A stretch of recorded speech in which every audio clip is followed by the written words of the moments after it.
In this lesson, I will speak about the strength of planets. Strength of planets is an important topic in Vedic astrology because depending on their strength, planets behave, planets produce results in each and every chart.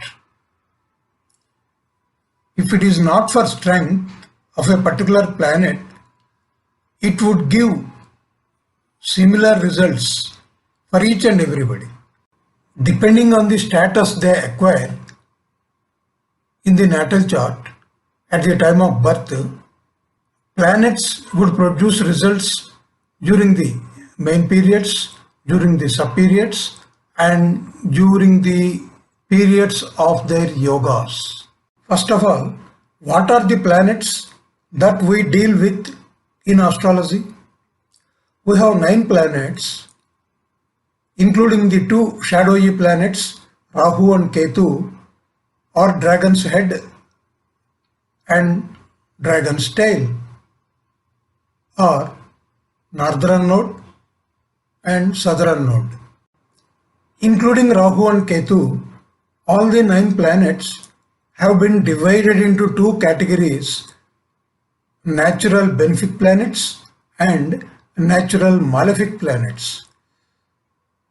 Among the natural benefic planets, Jupiter stands first, next comes Venus, next Mercury, and a strong moon. Even for Mercury also, it is said that as long as it is unassociated with the natural malefic planets, it remains a benefic. But when it comes to a practical approach, generally, if Mercury is strong in a natal chart, it would generally produce beneficial results.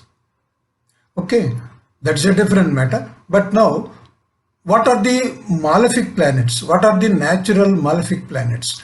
Among the natural malefic planets, Mars stands first. Next comes Saturn. Next comes shadowy planets Rahu and Ketu. And finally, we have Sun. Actually, Sun, in my practical experience, it is not giving any malefic results if it is strong in a chart, unless it is in debilitation, unless it is weak, it won't give malefic results generally. But still, Ravi is categorized, Sun is categorized as malefic planet, but Sun is the least malefic planet, whereas Mars is the most malefic planet. In between, Saturn is there, Rahu is there, Ketu is also there. Okay. Now, you must also know an important thing about the planets. Each and every planet, though they have categorization as natural beneficial planet or natural malefic planet, each and every planet, depending on its association, depending on the influence it receives in a particular chart, it may give beneficial results or it may give malefic results also. Even for Jupiter also, I must tell you that if Jupiter is weak, there would be severe health problems. Even otherwise also, there would be several other problems if Jupiter is weak.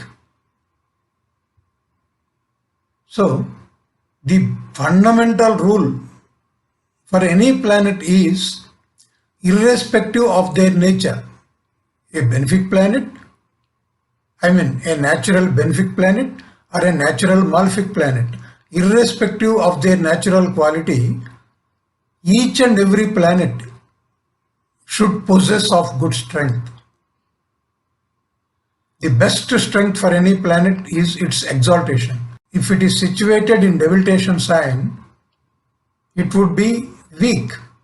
For your information, there are people, there are astrologers who strongly believe that natural benefic planets should be strong and natural malefic planets should be weak. How can it be possible? It doesn't have a logical explanation. I must also tell you that each and every planet, whether it is a natural benefic planet or a natural malefic planet, it gives 3 or 4 types of results. Every planet has got certain natural characteristics.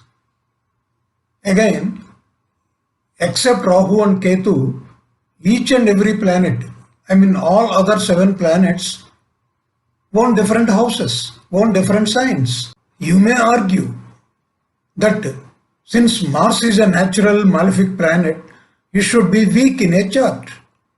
But what is the defense you have in support of your argument? If Mars is weak, all its characteristics would be weak. If Mars is weak, and if it owns fourth house would be weak. When it is weak, if it owns the second house, the characteristics of second house would go down. If that is the case, astrology cannot serve its purposes. If that is the case, astrology would never have a meaning. So it never purposefully wants certain houses to go down or certain houses to be stronger. If a natural benefic is strong, all its characteristics would be strong for a particular person. Again, its functional quality also would be very high. For example, Jupiter is strong in a natal chart. Jupiter is exalted in a natal chart. All its natural characteristics would be very, very high. Again, if it owns a particular house, for example, it owns a second house, the native would be blessed with abundance of wealth, because as second lord, Jupiter is very, very strong. But if it is weak, the factors of wealth represented by the second house would go down. And also Jupiter's natural characteristics would go down. Again, if Jupiter is also part of a yoga, the yoga results would go down. And during the periods of Jupiter, the native would not have any good results, would not experience any good results represented by the planet Jupiter, because Jupiter is weak.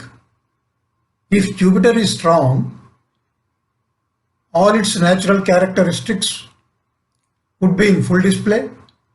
Its functional quality characteristics would also be in good display. That means if it owns a good house, all its characteristics would be in full display. Again, if it is part of a yoga, the yoga characteristics also would be in full display during its periods. But when it comes to natural malefics, it operates in a different way. For example, if Mars is very, very stronger in a chart, if it is exalted in a chart, the qualities of Mars would be very, very high.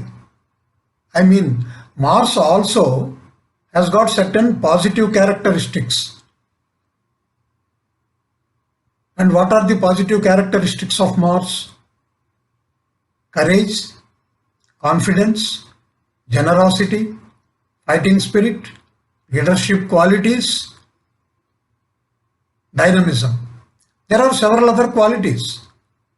Of course, Mars is the most malefic planet. It has got plethora of malefic characteristics. But if it is stronger, all the positive characteristics would be in fine display for a particular native. But if it is weak, its negative characteristics, all other malefic characteristics would come to the fore. The same is the case with natural malefic planet Saturn. If Saturn is exalted, the native would be blessed with excellent spiritual characteristics, excellent leadership qualities with relation to workers, with relation to the masses. If Saturn is weak, without any beneficial aspect, like that of Jupiter or Venus, envy, ego, hatred, impatience will guide the native's attitude. As I told you, except Rahu and Ketu, all other planets own different houses. Whether it is a natural benefic or natural malefic, it should be very, very strong in natal charts. Otherwise, its natural characteristics would go down if it is a benefic planet.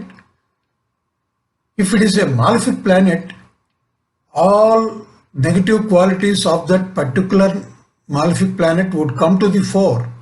I will give you an example. For Leo ascendants, Mars owns 4th house and also 9th house, right? That means Mars owns two good houses, a Kendra and a Kona for Leo ascendants. If we go by the argument that Mars should be weak in a particular chart because Mars is a natural malefic planet, what would happen in this case? The qualities of 4th house, the qualities of 9th house would be very, very weak, would go down the drain. Because for Leo ascendants, Mars is supposed to give highly beneficial results. If it is weak, how can the native get such a beneficial results? So the theory that all natural malefics should be weak in natal charts would not stand logic. So whether it is a natural benefic planet or a natural malefic planet, all planets should be very, very strong to provide excellent results for the natives. I will put it in simple terms. If natural benefic planets are stronger, natives would experience highly beneficial results. If they are weak, the natural beneficial results will not be in full strength. I mean, good is supposed to happen to them, but because a natural benefic planet is weak, it would not provide the good results. If a natural malefic planet is strong, it gives less evil results and more good results.